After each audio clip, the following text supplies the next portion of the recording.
मैं सैनिक school principal bridge किशोर, captain bridge किशोर, भारतीय नौसेना से आज की डेट में इस स्कूल का कार्यभार मैंने 2004 जुलाई 1 जुलाई से संभाला है। तत्पश्चात हमने स्कूल में जो भी बदलाव लेके आए, क्योंकि यह स्कूल अभी अभी यहाँ पे स्थापित हुआ है 2023 में, मार्च 2023 से, तो काफ़ी चीज़ें अभी अंडर डेवलपमेंट हैं और काफ़ी चीज़ों की डेवलपमेंट बहुत ही पूर्ण गति से हो रही है, गतियों के साथ, ताकि कुछ आने वाले समय में जो हम व्यवस्था एक ऑफिसर्स को तैयार करने के लिए यहाँ पे जो हम स्थापित कर रहे हैं, वो ना केवल हमारे क्षेत्र में यानी कि रेवाड़ी क्षेत्र को, बल्कि पूरे हरियाणा को आने वाले दिनों में एक ऐसे नंबर ऑफ ऑफिसर्स देगा जिससे हमारा पूरा हरियाणा गौरवान्वित होगा। और हम हर घर, यानी कि चाहे वो खेतों में काम करने वाले किसान हो, उनके जो पुत्र और पुत्री हो, या फिर जो कि किसी मजदूरी में या कोई रिक्शा चलाता हो या ऑटो रिक्शा चलाता हो, उन सभी समाज से वर्गों से आए हुए छात्र यहाँ पे ऑफिसर्स के लिए तैयार करते हैं, ताकि वो आने वाले दिनों में देश की सेवा करें और एक समाज में अपना नाम स्थापित करें और पूरे हरियाणा का नाम गौरवान्वित करें। यही हमारी शिक्षा का मूल आधार है। वार्षिक खेल कूद का ये जो महोत्सव है, ये सैनिक स्कूल के करिकुलम की एक बहुत ही महत्वपूर्ण कड़ी है। साल भर हम जितने भी छात्र हैं हमारे, उनके कठिन प्रयासों के लिए और कठिन समस्याओं के लिए उनको तैयार करते हैं। हमारा मुख्य उद्देश्य उनको national defence academy NDA Khadakwasla के लिए तैयार करना है। उसको ध्यान में रखते हुए कोई भी एक एथलेटिक्स और स्पोर्ट्स मीट्स जो भी हम करवाते हैं, उसका मुख्य उद्देश्य यही होता है कि उनके अंदर एक सहनशीलता, एक जोश, उनके अंदर एक वो भावना, स्पोर्ट्समैनशिप की भावना, ताकि वो हारें या जीतें,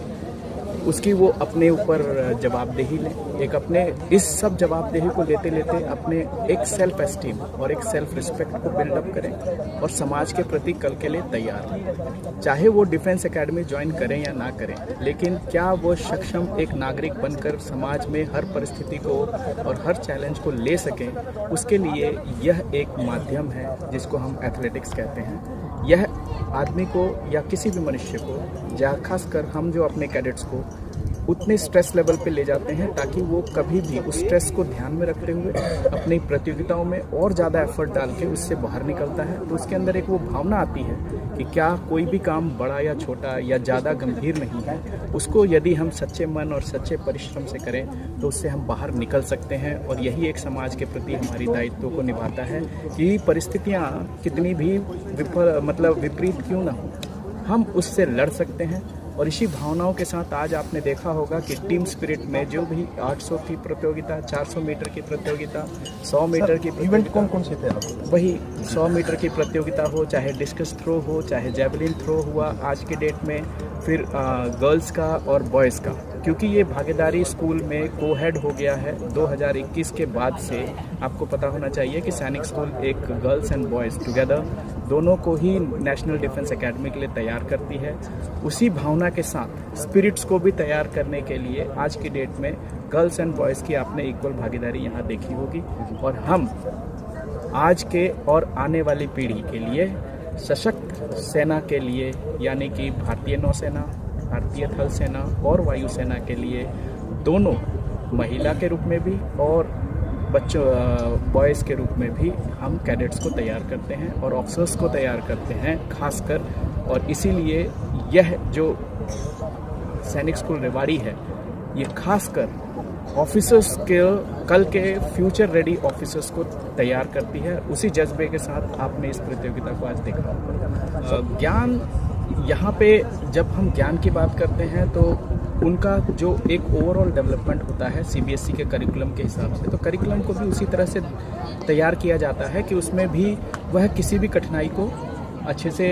हार्डवर्क कर सके, उसको अच्छे से परिश्रम करके और रेगुलर निरंतर उसके अंदर प्रयास करके उसको वो उस पर जीत पा सकते हैं। वो ज्ञान की भावना करती है। ज्ञान के साथ साथ जब हम उनको कल्चरल एक्टिविटी, फिर ये स्पोर्ट्स मीट हो गए या किसी तरह के और जो खेल के साथ साथ वाद विवाद की प्रतियोगिता हो गई, चाहे संस्कृत के श्लोक रिसाइटेशन की प्रतियोगिता हो गई, इंग्लिश रिसाइटेशन की प्रतियोगिता हो गई, एस्से राइटिंग्स हो गए और विभिन्न तरह की प्रतियोगिताओं में उनको ज्ञान देकर सद्भावना पैदा करना, यानी कि देश के प्रति एक भावना, देश के प्रति उनकी एक जागरूकता, समाज के प्रति उनकी एक जागरूकता को पैदा करना और उसके साथ साथ जब ये भावनाएं सामाजिक तौर पे आती हैं तो वो देशभक्ति की ओर लेके जाती है और उसी से देशभक्ति का निर्माण होता है। सर कल क्लोजिंग है तो कौन आ रहे हैं? कल हमारे समक्ष हमारे जो चीफ गेस्ट हैं वो दिल्ली से आ रहे हैं। वो कर्नल ललित शर्मा जी आ रहे हैं। वो एक शौर्य चक्र विजेता है। शौर्य चक्र मैं ये कहूँगा कि उन्होंने अपने सीने पे और मिलिटेंट्स के साथ लड़ते हुए उन्होंने अपने शरीर पे 5 गोलियां खाई। तो वो एक हमारे लिए एक बहुत बड़े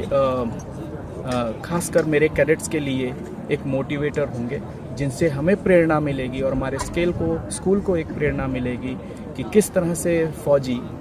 निस्वार्थ भाव से देशभक्ति के लिए अपना जान तक न्यौछावर करता है। इस तरह के एक मापदंडों पे अगर कोई किसी देश प्रेमी को देखता है तो उनसे बढ़िया मुझे कोई नहीं लगा, इसीलिए मैंने उनको आमंत्रित किया और मैं बहुत ही आभार प्रकट करता हूं कि वो यहाँ पे उपस्थित होंगे और कल हमारे समक्ष होंगे और हमारे बच्चों को प्रोत्साहित करेंगे।